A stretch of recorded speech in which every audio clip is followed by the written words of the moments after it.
Ho, ho, ho! Hello, everyone. We've got 4 special guests I'd like to introduce you to today. Meet Dasher and Comet, 2 of my reindeer from the North Pole. Also joining us today are my special helpers, Stefan and Robert, who help me care for the reindeer all year long. They're going to tell you all sorts of facts about these interesting and amazing animals. So listen closely.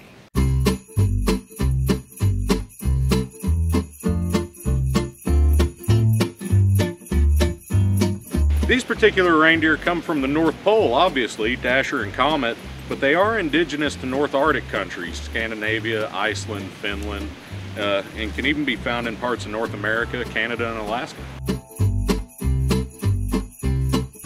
The reindeer love to eat all different types of grasses and leaves. They also enjoy eating carrots, raisins, and some of their favorites are animal crackers and even the snow.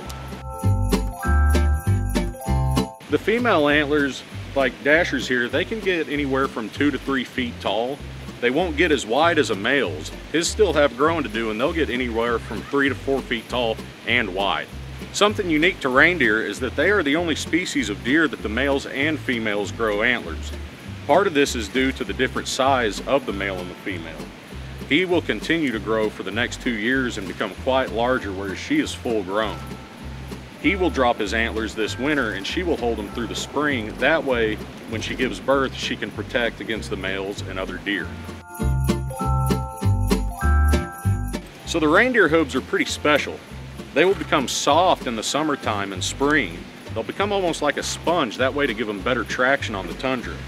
When it starts to get wintertime, those bones will harden up, and that way they can dig and crack through the ice to find sources of food and water. The coat you see on the reindeer right now is their winter coat. It's a lighter color, that way to help hide in the snow. In the summertime, they'll drop this coat and it's a very short, dark undercoat.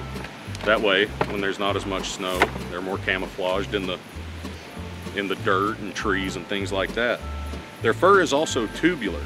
That means it's hollow and it helps keep them insulated.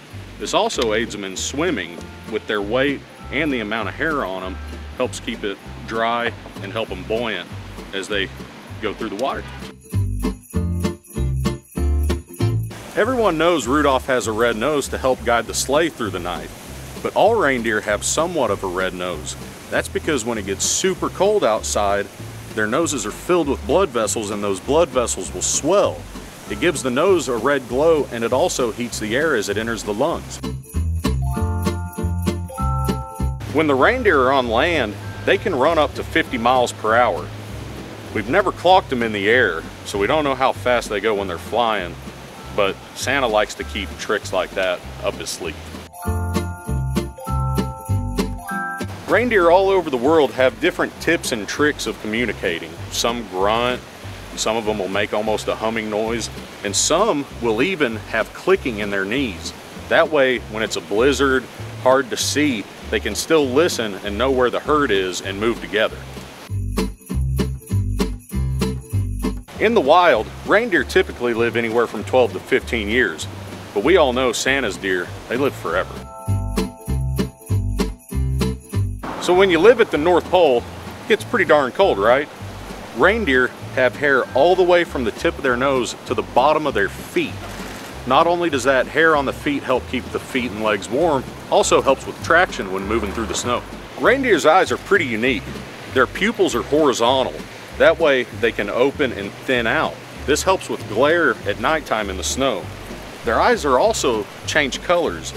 During the summer and spring months, they have a golden tint to them. When it comes to the winter and the ground's covered in snow, they'll get almost a blue tint. This also helps with the glare and the visibility during the wintertime. So a lot of people tend to think reindeer and caribou are the same thing. Well, they are close. Reindeer were bred out from caribou. They've become their own species now. Reindeer tend to be a lot smaller and a lot more docile, whereas caribou can get pretty large. One of the craziest things I learned when I started working for Santa is something about the reindeer's breathing. In the winter, they will lay down on their side, and the side they lay on, they will collapse that lung and breathe with one lung to help preserve energy. Thanks for joining us this afternoon. Hope you got to learn a little bit about Dasher and Comet. Have a Merry Christmas and a Happy Holidays.